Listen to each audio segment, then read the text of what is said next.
No debate com Nando Moura, tu chamou Valdemar Costa Neto de pessoa abjeta. Ainda pensa assim?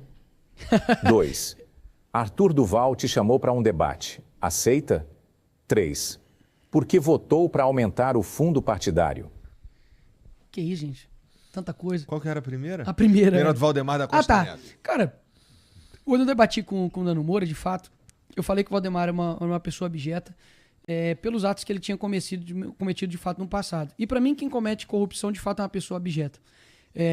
Ele, se eu não me engano, eu acho que não, mas acho que sim, na verdade, ele pagou tudo que tinha que pagar perante a lei, ok? Ele pagou perante tudo a lei. Então, se a pessoa, depois que ela pagar de tudo, ela pagar o que ela tem que pagar na justiça, ela continua sendo uma pessoa abjeta, eu considero que não. Agora, se ele for pego... Até se for de esquerda?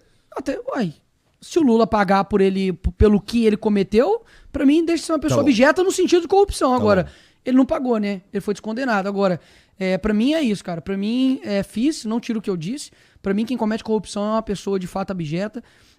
O Valdemar, até então, nas conversas, naquilo que eu tive, pra mim sempre me tratou com extremo respeito. E esse caso, mais uma vez, cometer algo que extrapole daquilo que eu defenda, pode ser o Bolsonaro, meu irmão. Ah, Bolsonaro fez isso e isso, cometeu corrupção, etc e tal. Pra mim, ele também se torna uma pessoa abjeta. A segunda pergunta é?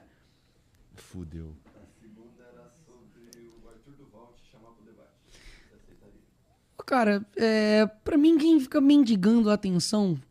fica feio, né? Tipo assim, debate comigo, cara, debate comigo, cara, debate comigo. Então, assim, eu acho que ele é um cara que, sinceramente, não tem credibilidade e porte pra poder a gente discutir algo. Mesmo por que eu vou discutir com ele? Tipo, o que eu vou ficar debatendo com ele? Vou debater o que com ele? Sobre o quê? Sobre a Ucrânia? Sobre ele ter falado que a Magnitsky não ia sair e depois deletou o vídeo na live, como ele fez agora?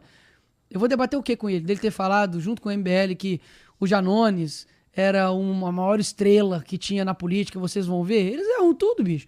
Por que eu vou discutir com um cara desse? Ele quer o quê? Quer me usar de trampolim, como vários outros aí? Pô, não vai me usar, meu irmão. Me perdoa. Chega no meu tamanho, você vem debater comigo. E a terceira era sobre o fundo partidário. Cara, essa aí eu confesso que me pegou de surpresa. Eu não tô sabendo disso não, cara. É? Essa aí eu não sei. Você pode ter certeza que eu não votei nisso. Assim, eu não sei de onde tirou. Tá. Eu acho... Peraí. Eu acho, não que eu tenha votado, eu acho que eu perguntei isso pro meu assessor, porque direto e reto vem algumas coisas no Twitter, né? Nicolas votou pra não sei o quê. Eu falo, mano, que merda é essa? O que aconteceu? E aí eu perguntei pra ele. Deixa eu ver aqui que se eu botar na conversa, eu vou achar. E o que é esse livro aí? Cara, tá. Essa do fundão, nós votamos para derrubar o veto. Eu te explico por quê. Primeiro, era um ponto que não seria votado, entrou no acordo de última hora, então foi algo que não entrou na prioridade de análise. Como disse, eram 398 pontos de veto. Tem algumas vezes que meio que vota só, você preenche uma prova tipo no Enem e manda os seus votos para lá, entendeu? Uhum. Então era 398 pontos de vetos. Então priorizei o que seria votado no dia por acordo, ou seja, tinha um acordo, isso não estava entrando no acordo, então ele priorizou dar atenção nisso. Uhum. Segundo, o texto não deixa claro que isso causaria aumento. Então, eu sei que o pessoal... E não tem nenhum problema, tá? Vocês fazerem oposição contra mim ou contra a direita, não tem problema nenhum. Mas um fato o texto não deixaria claro que isso aumentaria o fundo. Terceiro, diante de todo o contexto, seguir as orientações da liderança da minoria, oposição e PL, que fizeram acordo e indicaram a derrubada. Além dessas lideranças, a coalizão das frentes parlamentares, empreendedorismo, agro, livre mercado também orientaram pela derrubada do veto. Então não foi somente o meu entendimento de que aquilo não aumentaria. Agora, peraí, né, galera? Vocês querem mesmo querer me atacar como se eu fosse um cara a favor do veto, um cara que nenhuma eleição usou 1 centavo de fundo? Eu não usei. Então, assim, o que dói mais na pele? Você ser um cara que... você votou agora contra o aumento de fundo, que nem era isso especificamente. A minha vida já mostra por si só que eu sou contrário a isso, cara. Em nenhuma das minhas campanhas eu usei fundo eleitoral pra isso.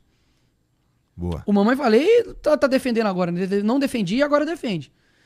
Enfim, então assim, cara, mais uma vez, eu não tenho nenhum problema, bicho. E Igor, eu tô, bicho, graças a Deus, cara, que Deus olhou pra mim, teve graça, misericórdia pra cuidar de mim, porque eu não mereço um pingo daquilo que eu tenho muito mais do que eu mereço, cara, assim, saí de uma favela, velho, cabana do Pai Tomás, Meu pai começou vendendo coxinha. A minha mãe trabalhava no 12BI, que era um supermercado, colocando 8 ou 9 horas por dia. Aquele saco, sabe, de coloca soja, não sei o que, um monte de coisa, sementes. E me tornei deputado federal, cara. Assim, o Elon Musk me segue, compartilhou um vídeo meu. Assim, o presidente da República, já estive no Palácio do Planalto. Como vereador, aprovei 9 leis, deixei lá. Até hoje não tem nenhuma linha sobre corrupção minha, sobre emenda. O que os caras têm pra falar é que seu primo foi pego com 30 quilos de maconha. Eu falei, mas e daí? Imagina você responder por toda a merda que teu parente faz. Eu tenho algum relacionamento com isso? Tive alguma coisa a ver? Mas você mandou milhões de emenda. Depois eu passo o contato dele pra você. Tô zoando. Tô brincando. Eu falei, pô, o meu primo é um primo que eu vejo em casamento e em velório, tem um relacionamento com ele. E outra, mas você mandou emenda pra cidade. Cara, coincidência ou não, foi a cidade que eu mais tive voto proporcional em Minas Gerais. Quase 40% da cidade votou em mim. Então eu mandei. E por outra coincidência, o pai dele era candidato a prefeito e perdeu. Então o dinheiro que eu mandei pra lá não foi nem pros caras que eles estão falando que eu fui. Então assim, por essas e outras, que eu vejo que eu conquisto a confiança das pessoas. Não, Igor. Cara, eu não sou tipo assim, nossa, você é radical, você não conversa com ninguém, eu converso com todo mundo, cara. Eu só não converso com o Janones por insalubridade. Tirando isso, cara, eu converso com qualquer pessoa, cara. Porque, Igor, eu não olho pra esquerda e falo assim, eu odeio vocês, quero que vocês morram, quero que vocês vão pro inferno. Não, cara, eu quero que o mesmo Deus que me alcançou e falou, olha, você não merece, assim como ele. Porque, deixa eu te dar uma história aqui, se eu não me engano, é de Felipe Neri. Se eu não me engano, ele era um rei e tal, uma autoridade, e ele tava numa praça e viu um ladrão indo pra cadeia. E aí ele chega e fala assim, lá se vai, Felipe Neri, se não fosse a graça de Deus. Então eu me sinto da mesma forma. Poderia ser eu, cara.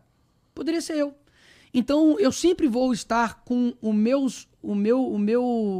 braço, o meu coração, do meu lado cristão aberto, para se uma pessoa quiser conversar comigo, eu conversar com ela. Pô, você acha que eu quero que feminista morra? Não. Eu quero que ela seja alcançada por Cristo e pare de apoiar matar crianças dentro do ventre. Nicolas, você quer que o quê? Que o Lula... eu quero que ele pague pelos crimes que ele cometeu. E eu quero que, nem que seja nessa hora, na hora da cadeia, ele encontre Jesus, cara. Paulo não matava cristão? Tomara que Janones encontre o Senhor. Porque Paulo, que matava cristão, se tornou o maior evangelista, o Janones, que é o maior mentiroso, vai ser o maior divulgador de verdade. Então, paralelamente, o que eu sinto, e para poder encaminhar para o fim, é o seguinte. As pessoas, Igor, acabaram perdendo a esperança naquilo que realmente tem a esperança, que é o Senhor. As pessoas transferiram para a política a responsabilidade das atitudes delas individual. Isso é muito fácil, né? Fulano de tal me salva, fulano de tal vai salvar meu filho, fulano de tal vai cuidar da minha família. Cara, a política não tem a capacidade de redenção.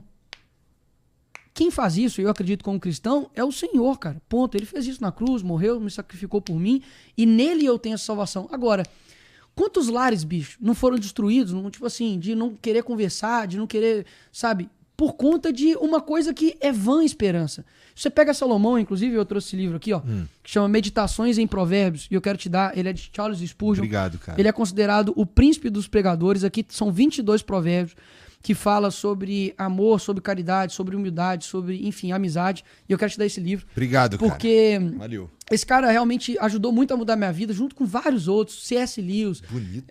Cara, Santo Tomás de Aquino, Santo Agostinho, Francisco Fals, enfim, A.W. Tozer, muita gente boa. C.S. Lewis, que me ajudou muito na minha caminhada cristã.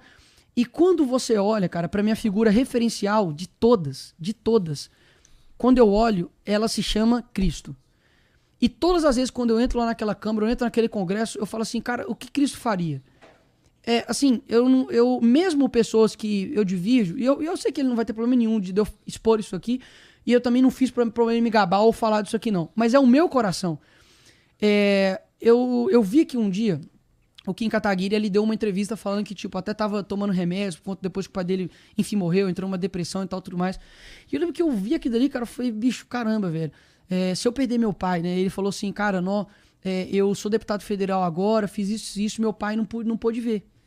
E hoje eu, como pai, eu olho e falo assim, cara, e eu perdi também um tio que eu considerava um pai, e eu lembro que quando eu tava indo pro meu casamento, nunca tinha acontecido isso comigo. A minha ficha caiu, cara. Eu falei assim, caramba, velho, meu tio não vai me ver casar. E ele não me viu virar deputado federal. E eu senti a dor dele. E numa proporção bem menor, né? Porque era o pai dele, No cara. caso dele, é.